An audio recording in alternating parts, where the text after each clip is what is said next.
My name is Ethan, and I've been working in construction for 5 years, or maybe even longer. I've always loved the challenge and satisfaction that comes with building something tangible from scratch. The rhythm of construction work has become an important part of my life. We live in a small town with my wife, Lily. She works as a nurse at the town hospital and is often on call 24 hours a day. I'm used to it. That's what her job is. We met 3 years ago at a mutual friend's birthday party, and 6 months later we were married. Lily is a slender beauty with long blonde hair and brown eyes. She has a golden character, calm, caring, and understanding. She even gets along well with my mother-in-law, Margaret. Margaret's warm personality and her willingness to help others has created a peaceful dynamic in our family. Margaret is a kind woman who is always willing to help. She is an amazing cook. Her meals are so delicious. They are finger-licking good. On weekends, we often go to her and my father-in-law's house for dinner. Aunt Ellen lives nearby, and she and Margaret are great friends. They go shopping, tend the garden, and visit us often.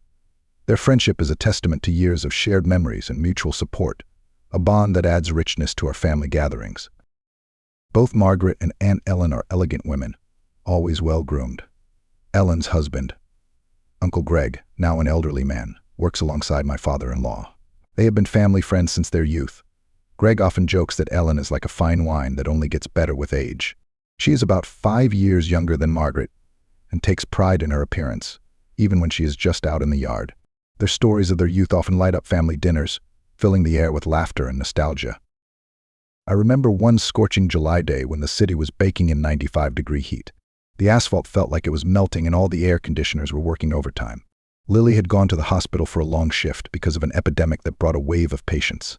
I had things to do downtown, finalizing details with vendors and picking up materials for a construction project. By the end of the day, I was completely exhausted from the heat and constant movement. The blazing sun seemed relentless, making every task seem doubly difficult. I got home around 7 p.m., parked the car, and went inside. As I passed the gazebo next to the house, I noticed Margaret and Ellen sitting there celebrating something. The table was set with appetizers, salads, sliced pickles, and homemade pickle wine. It turned out that Ellen had celebrated her birthday the day before, and they had decided to celebrate together. They spotted me and waved me over, their cheerful energy almost contagious. How could I refuse? I joined them and we started talking about work, life, and memories. Ellen told stories from her youth about trips to the sea, the delicious fruit she ate, and how she met Greg. Margaret talked about her vegetable garden and the extraordinary tomatoes she grew that year. I shared news of my construction projects. The conversation flowed easily, accompanied by laughter and the occasional toast.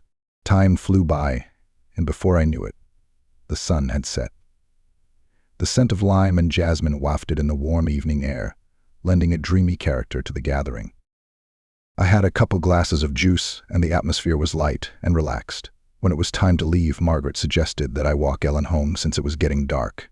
"Take care of Ellen," she said, "and I'll clean up here." Ellen and I walked slowly down the road.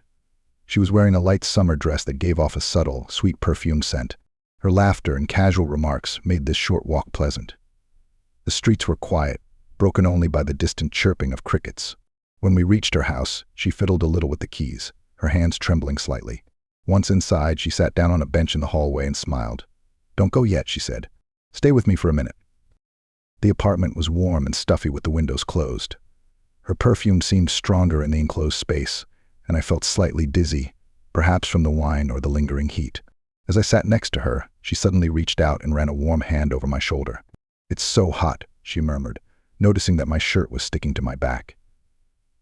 Then she stood up and went into the kitchen to pour a glass of water. I followed her, and the soft sound of our footsteps echoed in the quiet apartment. Ellen sipped from the glass, drops of water running down her neck. She set the glass aside and turned to face me, her eyes glistening and her lips slightly open. At that moment, something clicked in my head. My heart raced and my thoughts became a fog.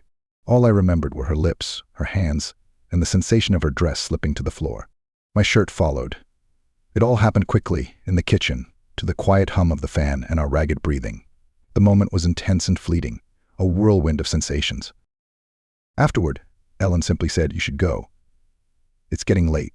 She fixed her hair and smoothed her dress. Her movements were leisurely, almost serene, as if nothing out of the ordinary had happened. I stepped out into the night, the scent of flowers and an approaching summer thunderstorm in the air. The cool breeze contrasted sharply with the evening heat, bringing a strange sense of relief. As I walked home, conflicting emotions raged in my head, the events of the evening replaying in fragments, vivid and surreal.